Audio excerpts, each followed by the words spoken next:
কলকাতা বিশ্ববিদ্যালয়ের উপাচার্যকে ঘেরাও কর্মসূচি তৃণমূল ছাত্র পরিষদের। কলকাতা বিশ্ববিদ্যালয়ের উপাচার্য শান্তা দত্তকে ঘেরাও করে রাখে টিএমসিপির সদস্যরা। বেআইনিভাবে সিন্ডিকেট করে ছাত্রছাত্রী ও রাজ্য সরকারকে দাবি দাওয়া পাশ করাচ্ছেন উপাচার্য, এমনটাই অভিযোগ টিএমসিপি। কলকাতা বিশ্ববিদ্যালয়ের উপাচার্যের বিরুদ্ধে যে অভিযোগ তারা সামনে আনছেন, কলকাতা বিশ্ববিদ্যালয়ের গেটে তালা বন্ধ করে বিক্ষোভ দেখাচ্ছেন টিএমসিপির সদস্যরা।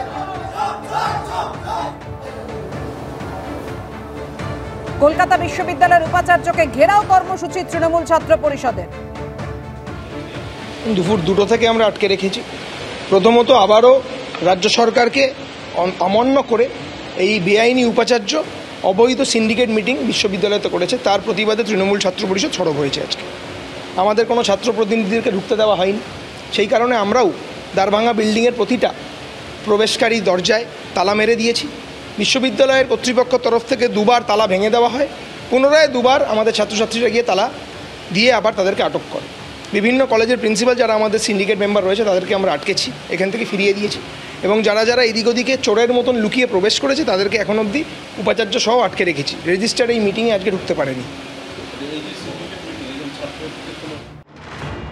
বর্ষা আর ডেঙ্গি বিগত কয়েক বছর ধরে এ রাজ্যে এই দুটি শব্দ যেন সমার্থক হয়ে উঠেছে। বর্ষা এলেই তার পিছু পিছু হাজির হয় মশাবাহিত ডেঙ্গি। হু হু করে বাড়তে থাকে আক্রান্তের সংখ্যা, প্রাণ যায় বহু ডেঙ্গি আক্রান্তের। এই পরিস্থিতিতে এবার আগেভাগে সতর্ক কলকাতা পুরসভা। ডেঙ্গি ঠেকাতে শহরের বড় বড় আবাসনগুলিতে চিঠি পাঠাচ্ছেন ডেপুটি মেয়র ও স্বাস্থ্য বিভাগের মেয়র পরিষদ অতীন ঘোষ। যে হাই রাইজ বিল্ডিং বড় বড় আবাসনগুলোতে আমাদের কর্মীদের পৌঁছানো, সেখানেও একটা বাধার সম্মুখীন হয়, সিকিউরিটিরা ঢুকতে দেয় না, ভেতরে অ্যালাউ করে না। আর দেখা যায় এইসব বহুজাত আবাসনগুলিতে তারা নানান রকম ফুলের টব ব্যবহার করেন, ডাবল ফ্রিজ আছে, এইসবগুলো চেক করার ব্যাপারটা আমরা যেমনি বলি সেগুলো করা যায় না। ইতিমধ্যে আমার চিঠি প্রত্যেকটি আবাসনে পৌঁছতে শুরু করেছে। শহরের বেশ কয়েকটি বড় বড় আবাসনে ইতিমধ্যে ডেপুটি মেয়রের চিঠি পৌঁছেছে। ডেপুটি মেয়রের এই চিঠিতে উল্লেখ করা হয়েছে আবাসনের ছাদ, জলের ট্যাঙ্ক কিংবা বারান্দায় রাখা ফুলের টব কোথাও জল জমছে কিনা খতিয়ে দেখবেন পুরো কর্মীরা। যদি এরকম কিছু চোখে পড়ে সতর্ক করা হবে।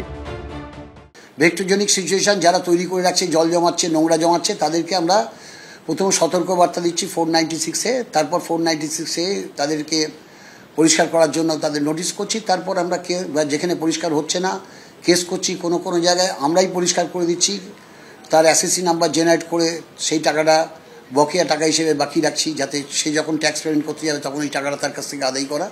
আমাদের তরফ থেকে যে ফাইন করা হচ্ছে, কিন্তু ফাইন করে তো শুধু মানুষের মানসিকতা পরিবর্তন না, তার জন্য ব্যাপক প্রচার। চলতি বছরের শুরু থেকে 28শে জুলাই অবধি কলকাতায় ডেঙ্গি আক্রান্তের সংখ্যা 204, যা গতবারের তুলনায় 40% কম।